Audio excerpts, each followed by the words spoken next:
একটুও করবো না। হ্যাঁ আসছি আমি। দুষ্টু না, দুষ্টু না। Tata tata.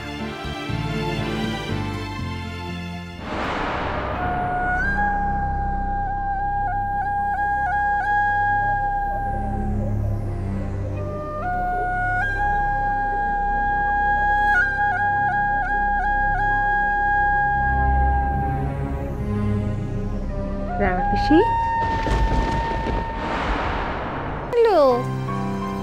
তুই আবার এখানে কি মনে করে? তবে তোর কি দরকার পড়লো? হ্যাঁ, এমনি এলাম তোমার সঙ্গে একটু গল্প করতে।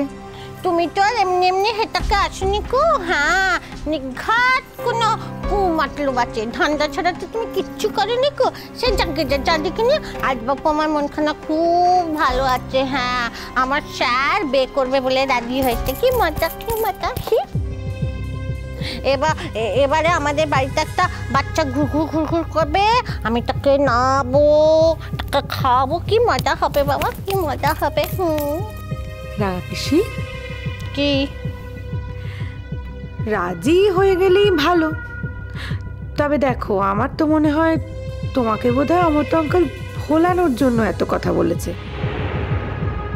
তারপরে দেখবে আর পাত্তাই দিচ্ছে না। মোট কথা হলো, অমর্ত্য আঙ্কেলের তো কাজ হাসির হয়ে গেছে না। মোটেই না, আমার স্যার কখনো আমাকে মিছে কথা কয় না কো। হ্যাঁ, বেশ, না বললেই ভালো। আমার মনে হলো তাই আমি বললাম। তবে তুমি যদি অমর্ত্য আঙ্কেলকে জোর না করো রাঙা পিসি, তাহলে কিন্তু অমর্ত্য আঙ্কেলেরও বিয়ে করা হবে না, আর তোমারও এই জীবনে একটা বাচ্চাকে নাওয়ানো খাওয়ানোর শখও মিটবে না। তাই বলছি, তুমি কিন্তু একেবারে উঠে পড়ে লাগো। আর হ্যাঁ, তোমার যদি কোনো প্রয়োজন হয় তাহলে কিন্তু আমি তোমাকে হেল্প করতে পারি। তুমি যদি বলো, আমি তোমাকে যোগাযোগ করিয়ে দিতে পারি।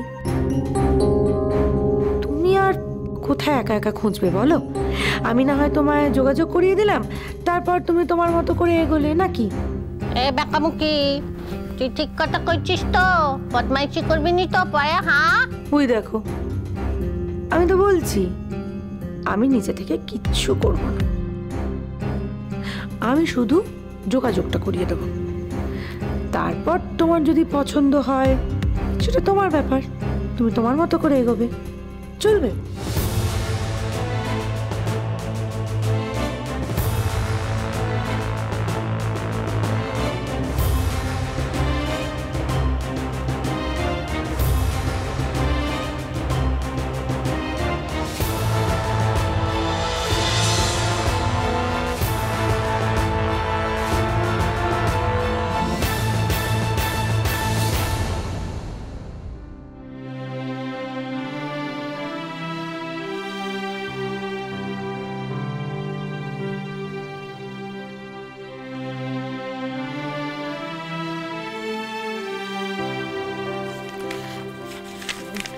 ডক্টর বোধাদিত্য সেনগুপ্ত আছে? ডক্টর সেনগুপ্ত, আমি দেখছি।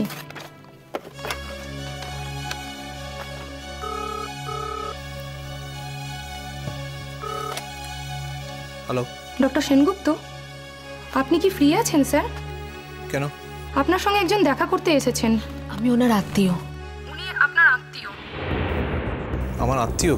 হ্যাঁ স্যার, তাই তো বলছেন। ঠিক আছে, আপনি এক কাজ করুন, আপনি শুনুন, আমার তো 10 মিনিটের মধ্যে ওটি আছে। আপনি ওনাকে বলুন ভিজিটার্স রুমে বসতে, আমি ওইখানে গিয়ে দেখা করছি ওনার সাথে। ঠিক আছে? ওকে স্যার, আপনি ভিজিটার্স রুমে যান। Thank you.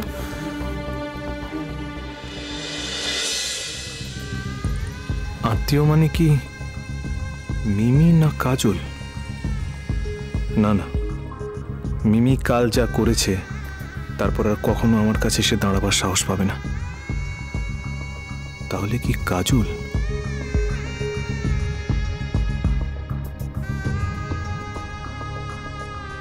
কিন্তু কাজলই বা আর কেন আসতে যাবে আমার কাছে?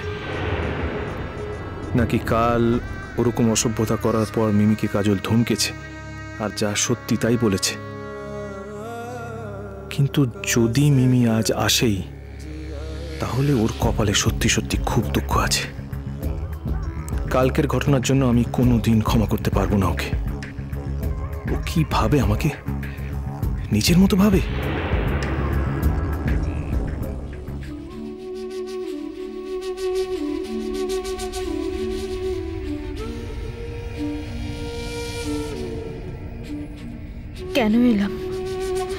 কেন এলাম এরকম পাগলের মতো?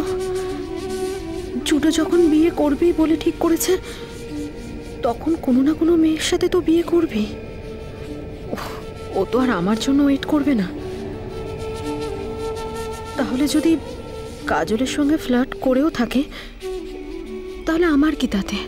কিন্তু একটা কথা আমাকে ওকে মুখোমুখি দাঁড়িয়ে বলতেই হবে। ও যেমন নিজেকে সাধু মনে করে আর আমাকে দোষী বলে দেগে দিয়ে বার করে দিয়েছে ওর জীবন থেকে, আসলে সেটা লোক দেখানো।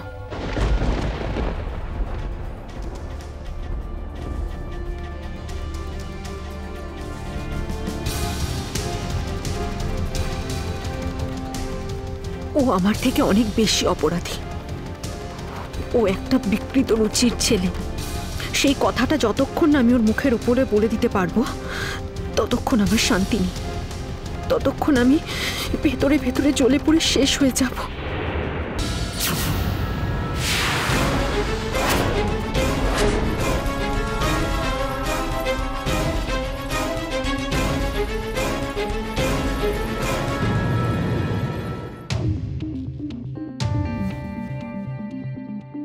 এখানে কি মনে করে? তোমার কাছে ভিক্ষে চাইতে আমি আসিনি। তাহলে মানে তোমার কাছে কি আমি এর আগে কোনোদিনও ভিক্ষে চেয়েছি? যে কদিন ছিলে সে কদিন নিজে রোজগার করেও খাওনি। বেশ করেছি। একটা স্বামীর ডিউটি তার স্ত্রীকে খাওয়ানো। আজ নয় আমি তোমার স্ত্রী নই, কিন্তু সেই দিন আমি তোমার স্ত্রী ছিলাম। ছিলে মানে? না মানে কেউ যদি কারো বাড়িতে চড়াও হয়ে তারপর বলে আর নিজের বাড়িতে ফিরবো না, আর তারপর জোর করে শাঁখা সিঁদুর পরে নেয়, তাকে বুঝি বিয়ে বলে? জুডো, এটা আমার হসপিটাল। আমি তোমার কাছে আসিনি মিমি, তুমি আমার কাছে এসেছো। আমার হসপিটালে দাঁড়িয়ে তুমি আমাকে ধমকাচ্ছ। ভাই, এটা আমার কাজের জায়গা।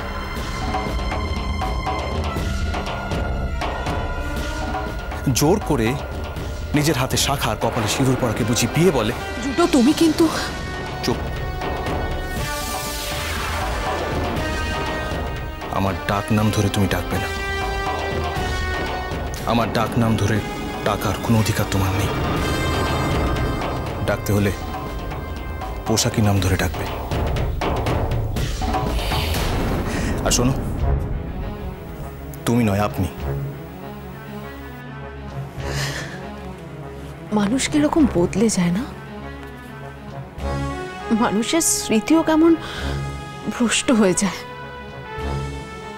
তাই জন্য তো তুমি যা যা চেয়েছিলে সবকিছু তুমি আজকে ভুলে গেছো। সবকিছু ভুলে গেছো জুডো। তাই জন্য তো আজকে তুমি চেষ্টা করছো এইটা প্রুভ করার যে বিয়েটা আমরা করেছিলাম সেইটা আমি জোর করে করেছিলাম। এই বিয়েতে তোমার কোনো মত ছিল না। বেশ করেছি। তুমি আমাকে আঘাত দিতে পারো, আর আমি দিলেই দোষ। উনি তোমাদের বাড়িতে থাকতে না চাইলে থাকবেন না। ওনার থাকার জায়গার কোনো অভাব হবে না। উনি যদি চান উনি আমাদের বাড়িতে এসে থাকতে পারেন। আমি সসম্মানে ওনাকে আমাদের বাড়িতে নিয়ে যাব। সেটাই নিয়ে যাও। সেটা গেলে তো তোমাদের ষোলকণা পূর্ণ হয়ে যাবে, তাই না? জুডো ওকে বলেছে এই বাড়িতে যদি ওর কোনো রকম অসুবিধা থেকে থাকে তাহলে নির্দ্বিধায় যেন জুডোর বাড়িতে গিয়ে থাকে।